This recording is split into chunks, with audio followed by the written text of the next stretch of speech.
ఈ రాజకీయ నాయకులు ఈ విద్యా వ్యవస్థలో హాస్పిటల్ పెట్టడం, స్కూల్స్ పెట్టడం, కాలేజీలు పెట్టడం, అన్ని పెట్టడం. ఇందిరాగాంధీ గారికి ఉన్న పేరు ఎవరికన్నా వచ్చింది? ఆమె చచ్చిపోతే ఇప్పటికీ ఏడుస్తారు. అప్పటికి అవును, ఇప్పటికీ ఎన్టీ రామారావు గారు చచ్చిపోతే కూడా ఇప్పటికీ ఏడుస్తారు. ఇప్పటికీ మనం ఇప్పుడు మాట్లాడుకుంటున్నాం అని అంటే ఆయన గొప్పతనమే కదా. గొప్పతనమే. ఆయన చేసినన్ని సంస్కరణలు, ఆయన చేసినంత వ్యవస్థ మార్పు ఎవడు చేయలేదు. మహిళలకు రిజర్వేషన్ ఎవడిచ్చాడు? బీసీలకు రిజర్వేషన్ లోకల్ బాడీలలో ఎవడిచ్చాడు? తర్వాతనే రాజీవ్ గాంధీ చట్టం తెచ్చాడు అనుకో, అది వేరే విషయం. కానీ మెయిన్గా తెచ్చింది ఎన్టీ రామారావు గారు. మహిళలకు ఆస్తిలో హక్కిచ్చింది ఎవడు? మొగోళ్ళనందరిని అడిగిచ్చిండు ఆయన. మొగోళ్ళందరిని అడిగితే ఒప్పుకుంటారా? మొగోళ్ళు ఒప్పుకోరు కదా. నిర్ణయం చేసే మొగోడు ఎవడైనా సరే, లీడర్ అనేటోడు ఎవడైనా నిర్ణయం చేస్తే గాడేమనుకుంటాడు, గీడేమనుకుంటా చేయొద్దు. పేదోళ్ళకు చేస్తున్నాం, ఎవడు చేయండి చేస్తున్నాం, మహిళలకు న్యాయం చేస్తున్నాం. చేశాడు ఆయన, మాట చెప్తున్నాడు. కాబట్టి పేదవాళ్ళ పక్షాన మాట్లాడే ధైర్యం కూడా కావాలి లీడర్కి. రమ్మను. ఇప్పుడు నేను రకరకాలుగా నా గురించి మాట్లాడుకుంటారు కదా, నేను ఎవరికి వ్యతిరేకం కాదు, అది కూడా చెప్తున్నా. ఇప్పుడు మా నియోజకవర్గంలో ఉన్నారు, మల్లారెడ్డి వచ్చినాక అంతే, మల్లయ్య వచ్చినాక అంతే నా దగ్గర. బట్ వాళ్ళకు న్యాయం జరుగుతుంది, వాళ్ళకి ఏం పని కావాలో వాళ్ళకి జరుగుతుంది, వీళ్ళకి ఏం కావాలో ఈ పని. అందుకనే సుమారు నేను ఒక 1000 ఎకర్స్ అయితే పట్టా భూములు కొనిచ్చినాం దళితులకి. ఓకే, 1000 ఎకరాలు 1000 ఎకరాలు పట్టా భూములు. అది కూడా ఒక 50,000 ఎకరాలు గవర్నమెంట్ భూములు మంచి ఉంటాయి. ఏడవైనా పంచుడే తమ్మి నా పని. నేను ఇంట్లోకి వెళ్ళి బయటకు వెళ్ళినా అంటే దుమ్ములు ఎగుతూ ఉంటుంది ఊళ్ళల్లో, పండగ. ఇప్పటికి నేను ఊళ్ళలో పోతే మా నరసింహరావు వచ్చిండు, మా నరసింహరావు వచ్చినట్టు.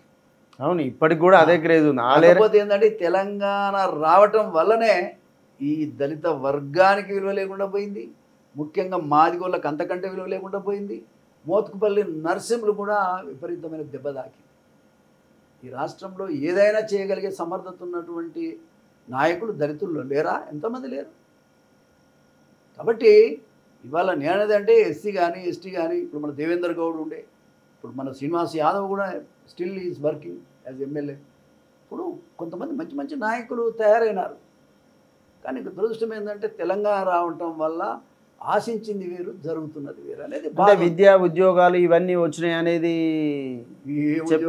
ఎందుకు? ఆ ఉద్యోగాలు ఏం ఉద్యోగాలు వచ్చినాయి సార్? అంటే మనం ఏలుకుంటున్నాం. ఉద్యోగం ఏంటి?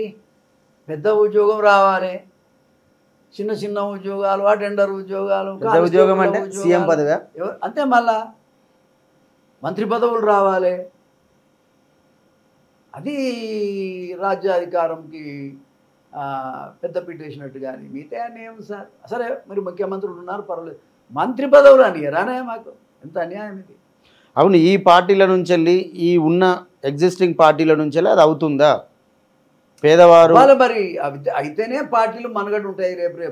రేపు చాలా మార్పులు వస్తాయి సార్, చాలా మార్పులు వస్తాయి. అంతే, పిల్లలంతా చదువుకున్నారు. బహుజనవాదం బలపడింది కనుకనే మొన్న జరిగిన ఎమ్మెల్సీలలో అన్ని పార్టీల వాళ్ళు కూడా. కాంగ్రెస్ పార్టీ అయినా బహుజనవాదాన్ని తీసుకోవాలి, టీఆర్ఎస్ పార్టీ అయినా బహుజనవాదాన్ని తీసుకోవాలి. ఎవరైనా బహుజనవాదాన్ని ముందర పెట్టుకొని పోతేనే అందరూ వాళ్లకు ఉపయోగకరంగా ఉంటారు రాబోయే కాలం కూడా. ఉన్నమాట చెప్తున్నారు. అందుకనే భయంతో మొన్న అన్ని పార్టీలు కూడా ఎమ్మెల్సీలుగా బహుజనులకే కేటాయించడం జరిగింది. దానికి సంకేతంగా అని అనుకోవచ్చా? దాని ప్రభావం 100% ఉంటుంది కదా, ఉన్నది కాబట్టి ఇచ్చారు. అందుకే అంటున్నా, ఇప్పుడు విస్తరణలో కూడా ఖచ్చితంగా ఎస్సీ ఎస్టీ బీసీ మైనార్టీలకే ఇవ్వాలి, మిగతాళ్ళకి ఇవ్వద్దు అంటున్నా నేను గట్టిగా. అది కూడా దీంట్లో ఎస్సీలలో ఆల్రెడీ ఒక క్యాస్ట్కి వచ్చినాయి కాబట్టి ఈ మేజర్గా ఉన్నటువంటి మాదిగ కులానికి ఇంకొక పదవి, మంత్రి పదవి ఇవ్వాలి విస్తరణలో భాగంగా. మంత్రి పదవి ఒకరికి మాదిగలకు పక్కా ఇవ్వాల్సిందే అంటారు. మాదిగ కులానికి ఇవ్వాలి, ఇచ్చి తీరాలి.